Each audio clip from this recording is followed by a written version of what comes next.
Hello and welcome to yet another episode of Our Greatest Strength. I'm Dimple And I'm Glenn Keller. and we have our first guest here for today, Dr. Wail Ali.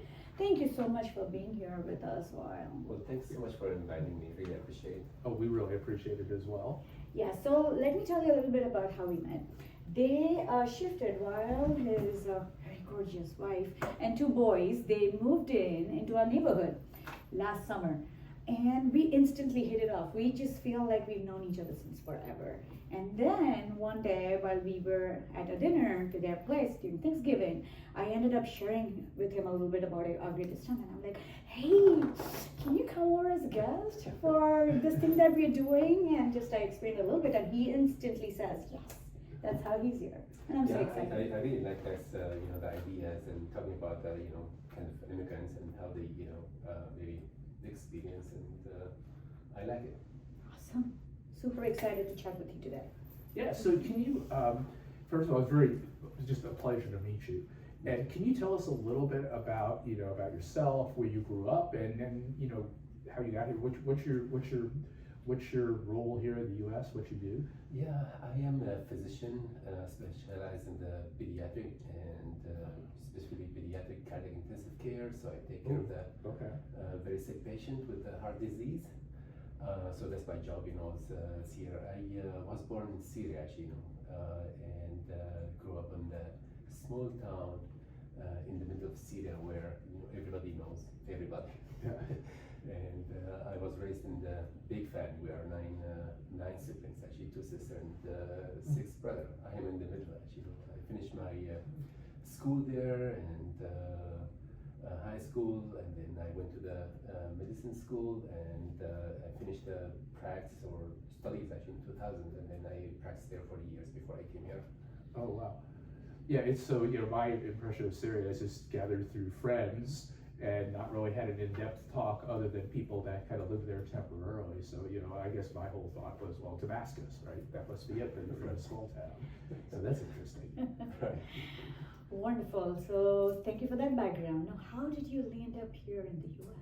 Yeah, to start back, I had scholarship from university back home actually to do, study abroad and then go back, and honestly, my choice was Germany. Oh. So the first destination was Germany actually. So I studied Germany for years, and one day I had a friend who was studying here actually in New Jersey, and he was on vacation and visited me and checked on me. We were really close friends back there, and hey, how are you? What are you doing? Well, I'm doing the Germany, and say, well, if you really want to enjoy study, you have to go to USA. Oh. And he told me about the opportunity here and told me how kind of busy, here. And then he kind of changed my mind actually. So I did. And honestly, he did buy a book for me. Oh, wow. to study and encourage me. So Wow. here you go. So I prepared for my exam and got the exam and came here. Wow. Yeah. Where destiny gets you, right? Yes, Interesting. Yeah, started Germany and then ended here. It's funny how our courses can be so affected by a helper or a mentor or something like that. Right. Give you the book, I got to do it. I know him a lot. Right. So now we get into it, right? What surprised you the most about living in the U.S.? Well, this is a really interesting question. I mean, if you imagine coming from a small town, if you will, to here, so first time maybe going outside the country, everything's gonna be really surprise you. Yeah, the most things really surprise me how they write the date here. Oh, Yes. Yeah, I have a challenge actually when I apply for something, on the days. Like so here. I'm not sure if India or somewhere else. Yes, I have the same challenge. So they write the month first, and then the day, and then the year. We do a day first, and then a month, and then and then a year. So just imagine you have your passport, and then you have okay, let's say when to, it's 2000 something. So when it's a day, back home, as you know, but one is a month there. So it's like confusion. So this is the most surprising when I came here, and many things, car everywhere. Not too many people actually walk the street where back home it's almost like you walk the street and line, like you see people like stand in line if they want to buy something. And the other thing that's really surprised me is the sales tax. Like you want to buy something, okay, I can say like 999, all right, and then at the end, like when they give you the 1011, okay, why is 1011? It's 999. Well, there's sales tax. So and many honestly, but those are kind of like came to my mind. So in Syria, it's like the VAT. There's a VAT in Syria, a VAT tax, or is there some kind of sales tax? There's no sales. No sales tax. No, Okay. I mean, if this is 999, it's 999. Oh wow. So there's nothing to add. Now taxes in India has been very, very prominent as well. But growing up, my first trip back home, that's what I said. Even if you want to buy a safety pin, there's going to be a tax on that. That's not going to be what it costs. Interesting. Oh, that's me. All right. Okay. So tell us, what was the most frustrating or interesting thing about the entire immigration process for you? Like visa, green card. How does it? Yeah. How is it? And do you feel like pretty settled down? Right now, yes, I am actually. I mean, visa process is really the most fearful things. I think every immigrant experience. It's and I had many friends actually who had rejected their application for the visa. I would say I was lucky. The first time I went to and applied and did the interviews, just 5-10 minutes, and then I got approved. Oh, Was you so were lucky. lucky. You're right, but I had to wait for a month actually to get the clearance, which is really long, the time. So I have to change the date of my exam, as many times as till I have like guarantee I have visa in my hand. And however, when I get the visa, for a year with one entry, meaning like yes, you can come here, and then if you want to go out, you can go out just once. Just once. Ooh. And then if you want to go more than once, actually you have to apply again, and it's really scary. So I came here 2008-9, and I was able to visit my family within this year and get married. And since then, actually, I couldn't dare really to visit them till I would say almost 10 years till I have the green card. Yeah, so it's I would say even I was lucky. It's really fearful, when you talk about the visa. Green card, as immigrant, actually you have to, especially in the medicine, actually you have to serve in the underserved area or rural area to get the green card. So I have to go West Virginia, work for 5 years to sponsor my green card. It was smooth, but again, I mean, you have to go through this process, before. And then for citizenship was really easy. But yeah. It fearful and really takes a lot of time. I have friends actually they have to wait 2 years. And I have close friends actually who came here and did internal medicine, and he went to visit his family, and when he went to come back, they did not let him go intern. Yes, that's why it's really scary. So we everybody comes here. I know actually they stay here till they have green card before they go out. And I know every INS office has a little bit different way of doing things. They have different backlogs, and then there's different visas, and there's people that they're looking for, they're not looking for. But if you were to step back and just kind of look at it in whole, it would just seem random. It's not, but it just seems it's getting in policy changes, right? Yeah, government changes. Yeah, right. yeah. Okay, so for you, being an immigrant, what was the most difficult part of actually living here? Now you're here, right? Yeah, for me, as talking about myself, it's language, generally speaking, when I start. And then just to make this more clear, I have have to go back. So back home, all of our studies actually in Arabic. So we don't do like the English to like middle school or high school. So just imagine and for me personally, actually, that time actually didn't have really couldn't offer like to do the have courses like English course actually before I came here. So I learned myself by myself just by listening to BBC. I remember actually every day I listened by 30 minutes and kind of talking to myself. Wow. Loudly for during my preparing for my the exam. So I learned if you will like formal language. So just imagine you coming here with the formal language. It's really hard to understand it. Like spoken language. Yes. So it was really hard, at the beginning. But so over time I learned a lot. So I think this is the if I can say the most difficult things I face. Living here at the beginning. So did you learn like British English or like American English or? Yeah, so I learned both actually.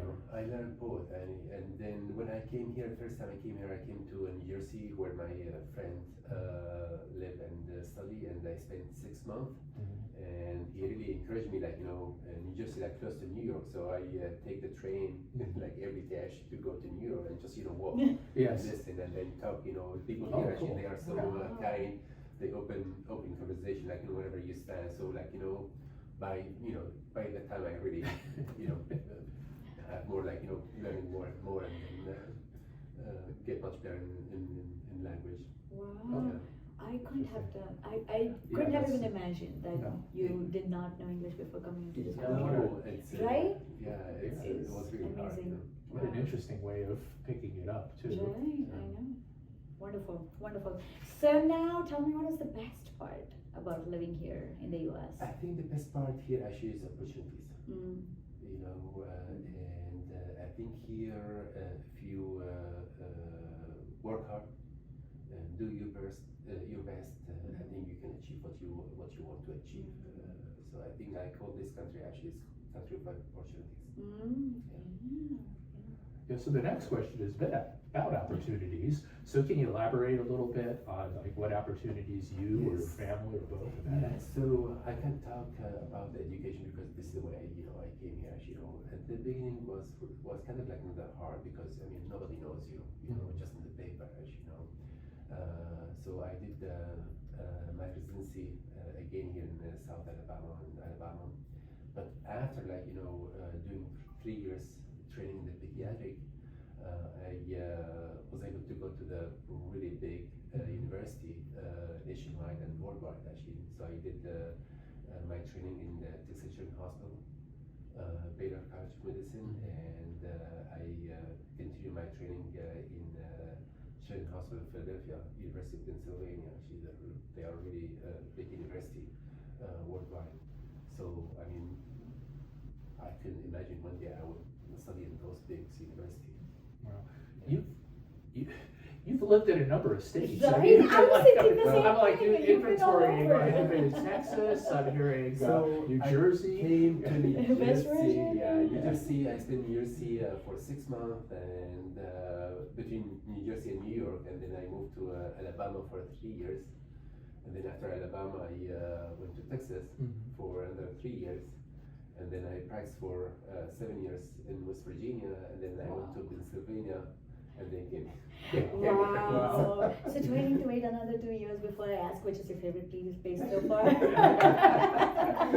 Every place actually does have those special place. All right. So I know that you had a chance recently, like last summer, to visit back home, right? Syria. You went back. Yes. What is that one thing that you miss most about home? Yeah, it's family. Yes. I miss the family actually, and going there after 10 years, especially nowadays in Syria, it's different time actually. Everything's changed, but you have this memories in your mind actually. I spent more than my half life in Syria, so it's my memory, my childhood, my teenager, time, family. So those actually the most actually I miss. Yeah. Me too. You miss Syria? Oh, I miss my home. But I would love to visit Syria someday. So- That'd be so would nice. I, yeah. Okay, so this is a question for you, for your family. How do you feel that you personally or your family members contribute now that you're here in the U.S.? How do you contribute to U.S. society? I think for me and for my family, meaning my small family here, actually, I think we contribute in the education. Okay, I take care of the sick kids. I take care of their family. I teach them how they take care of them after they leave the hospital. I teach student. I teach physician to in training to prepare to be a physician in the future. Plus, I think during my work, actually, kind of like cultural exchange. We talk about food. We talk about families. We talk about things I did there. So since things like this. Yeah. Wonderful. So now we are making you walk down the memory lane so much, right? Tell us what we people in the U.S. can learn from Syrian culture. Yeah, I think Syria is really rich of the culture. If I can say two things in my mind, the first thing is really I would say family, center culture if you want. So the family member stick together, regardless whatever's happened, they stay together actually. And the other thing, I think the Syrian people is very resistant or resilient. Mm-hmm. They're hard worker and they love their job, and I think they can live whenever and wherever, and they can adapt themselves to the new things. Yeah, I love that. I agree. I'm kind of missing my home too while I'm asking you these questions.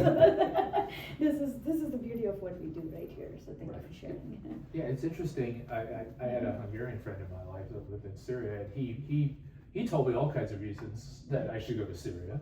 But I mean, what would you say if people asked well, why should I go to Syria? If you were to talk to other people in the U.S., what would you tell them about? Hey, here's why you should. Yeah. So Syria nowadays is different. As you can imagine, the war and everything. Yes. Everything's changed. But generally speaking, Syria is full of history. You said about the Damascus. Damascus is one of the oldest city in the world, actually, and a lot of culture, a lot of history there. Hungarian alphabet, it's one of the oldest alphabet in the world as well. Palmyra is the ancient city there. Plus, the people are so friendly and lovely. Food is so good, especially if you go to the north. It's so awesome food. Yes, I've had some. Are you from the north? Well, I am in the middle. Okay. I'm born in the middle, but I study in the south. Okay. In Damascus, actually, and I practice in the north. Okay. So if you would I cover. So you've judged it all. But I agree with Yeah. them. It's yummy food. It Yeah. is. Or Rabbi is a great cook. Okay, so now let's flip the coin. If someone were to come to the U.S., right? So what would you tell them? Now that you've been here, what about 15 years, if I'm doing my math right? Yes. What would you tell them? Yes. As I said before, this country it's a country of opportunities. So if you have dream, you cannot achieve for whatever reason back home. I think this is the country of opportunity. But again, you have to do your best. Okay. So that's what I can tell the people who's coming here. Beautiful. So if someone were to ask you, what's the most uniquely American thing you've seen? What would you tell them? Other than the sales tax. I don't have the same tax actually. Yeah. This is a huge cup of coffee in the morning. Oh, yes. We have this, Yeah, you have the little espresso, Yes. right? Espresso, right? Yeah. So we have this, espresso coffee bag, it's back home. But here, it's every morning, people holding their, a huge cup actually was coming to the work. I think this is the most unique thing, actually, the cup of coffee. It probably only takes a cup that big to get as much caffeine out that you get out of a little espresso, I would think. All right. So now, okay, well, this question, the answer might vary. So just think about whatever you want to share when you first landed here, or now, or somewhere in between. On a scale of from 1 to 10, with 10 being completely welcomed, how welcome do you feel here? Yeah, I would say 10 actually. For myself, wherever I go, I feel really very, very welcome. And I had a lot of help from my colleague actually to support my visa and the green card. So I feel very, very welcome. Honestly, not just me, my wife too. Yeah, completely agree with that. Thank you. So do you feel like immigrants from other regions, whether it's from Central America or from Europe, or are they treated, or Asia, you feel like they're treated differently? I cannot speak on behalf myself. I don't think so. In daily basis, actually, the only thing I would say maybe the airport, different story. Oh. I have to they check me every time I go to the airport, whether this is accident or I don't know actually. Yeah. But living here in among people actually, I never feel like a different thing. Wonderful. Yeah, interesting. So now you shared some of your experiences, right, as an immigrant, and your struggles and how welcome you're feeling. What do you wish people who are not immigrants, what do you wish they would know about immigrant coming into their country? I mean, not just US, people move all over the world, right? Yeah, so I think people is coming or leaving their country looking for better life. Whether safety, whether opportunity, whether education.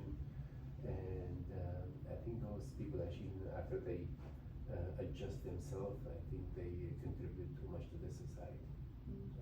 So this is the way I wish the people that wherever they feel about the immigrants. Yeah, love that. All right, thank you. So is there anything that you'd like to comment that we didn't ask, or? No, I just want to really thank you about this program. It's really very, very interesting, and kind of spotlight about the immigration. So I really appreciate what you're doing. Well, it was a pleasure having you. Thank you very much. Absolutely. As you already know, he's a very busy man, and he still took out some time to come visit us. Yes, Thank you so much for doing we that. appreciate it so much. Thank you. Yeah, Thank we you so appreciate much. you. We appreciate your honesty and your share. Thank you so much. Thank you. It's very interesting. Thanks. All right, don't forget to subscribe to our channel, and hope you love this episode and enjoy it as much as we can. I'm sure you'll find some laughs in there. Oh yes, definitely. Thank you. Bye bye.